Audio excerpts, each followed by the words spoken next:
Welcome to the Royal Crown Diaries. Today we are reporting one of the most significant royal news stories of this entire year. We will give you the full facts, the full timeline, and the full picture of how the Crown has responded with integrity and strength.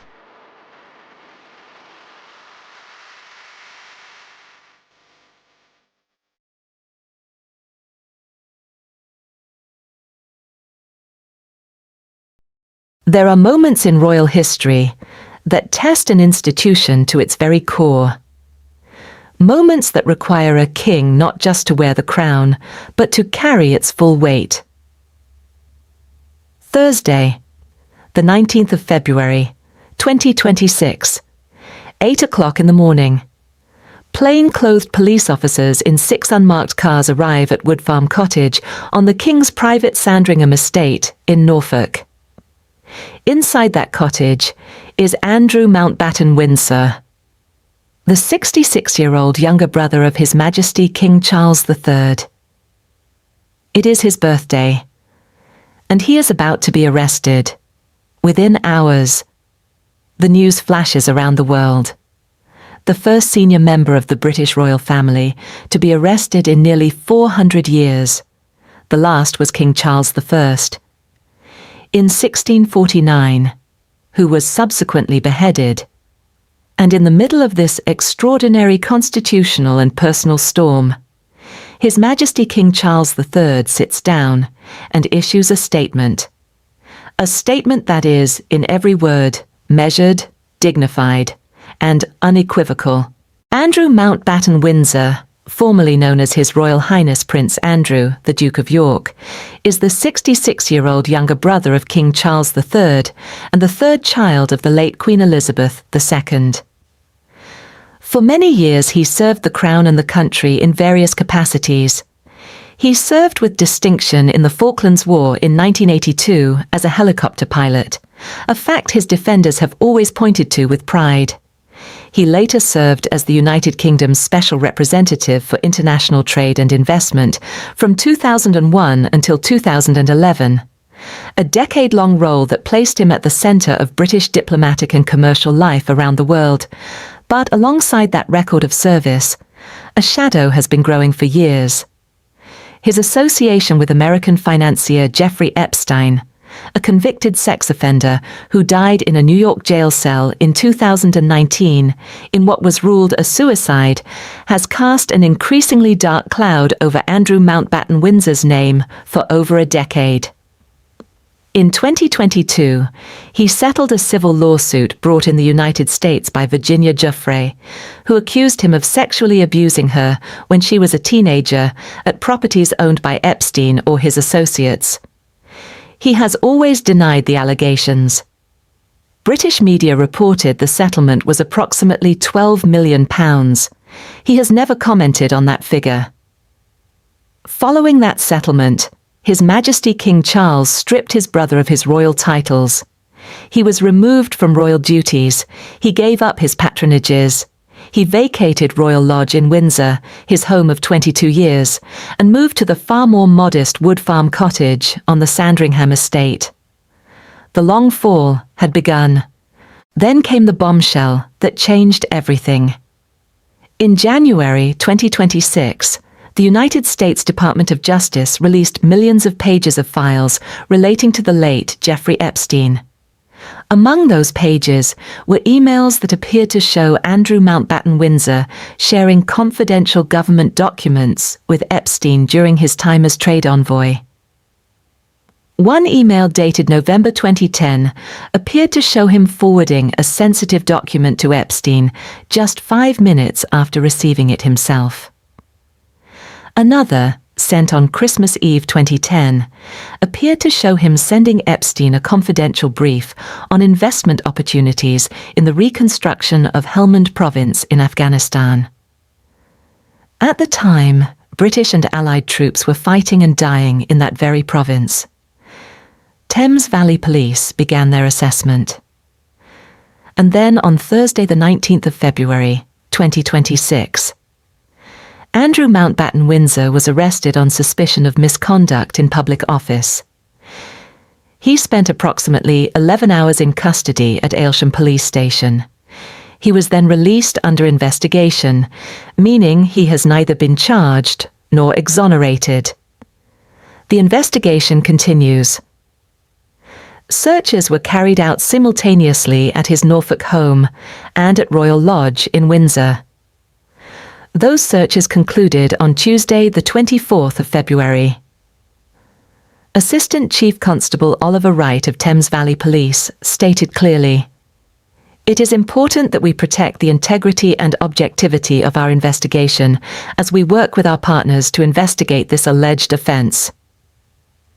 Now, as of this week, the investigation has expanded significantly. Specialist officers from Thames Valley Police are speaking to a number of witnesses as the force assesses several alleged offences. Police are investigating reports that a woman was taken to an address in Windsor in 2010 for sexual purposes. Metropolitan Police Commissioner Sir Mark Rowley has confirmed that his department is examining a whole range of suggested sexual allegations to establish if any merit a criminal investigation. Police sources have told The Times that the investigation could expand to look into potential corruption offences, as well as an inquiry into alleged sex trafficking. Andrew Mountbatten-Windsor has always strenuously denied any wrongdoing. He has always maintained he regrets his friendship with Epstein. He has not commented on the most recent specific allegations. Now, dear friends, this is the part of the story that we at the Royal Crown Diaries want to focus on. Because this is the part that tells us everything about who His Majesty King Charles III truly is. Within hours of his brother's arrest on that February morning, His Majesty released a personal statement, not a vague palace communiqué, not a brief line from a spokesperson, but a personal statement, signed with his own name, with his own cipher. Charles R. He wrote, "I have learned with the deepest concern the news about Andrew Mountbatten-Windsor and suspicion of misconduct in public office.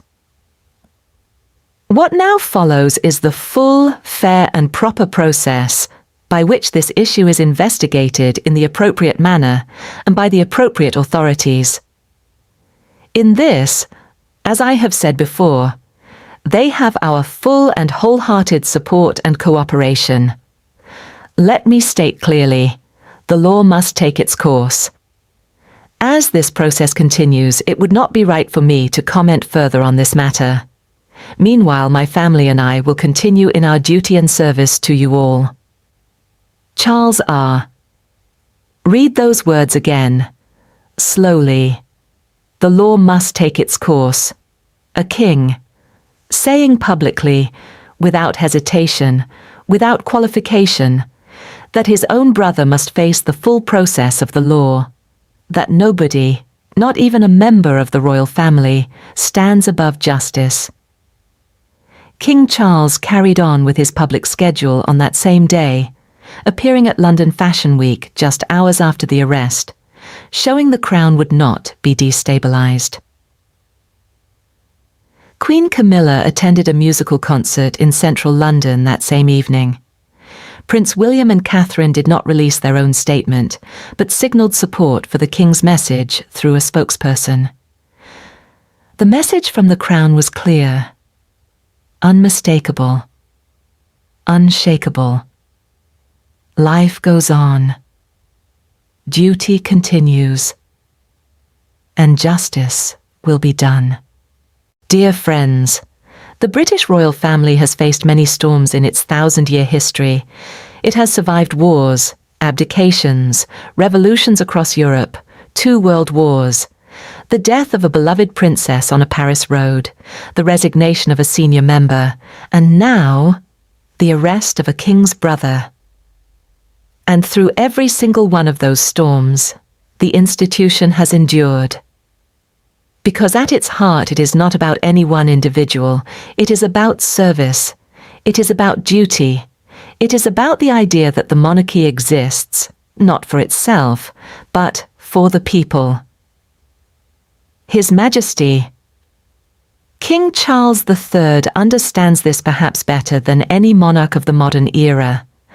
A man who has waited his entire life to serve, who came to the throne at 73 years old, who faced his own cancer diagnosis with extraordinary public grace, who stood in Golders Green and held the hand of a terror victim and would not let go, who pledged in Parliament to take urgent action against anti-Semitism. This is not a king who hides from difficulty. This is a king who faces it, who names it, who says clearly the law must take its course, and means every word. The investigation into Andrew Mountbatten-Windsor is ongoing. No charges have been brought. The legal process must, as the king himself said, proceed fully, fairly, and properly.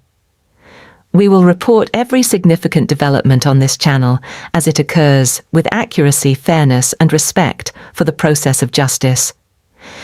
But what we can say today, with total confidence, is this. The Crown is stronger than any individual within it. And in His Majesty, King Charles III, the Crown has a sovereign who understands that truth and who lives it every single day.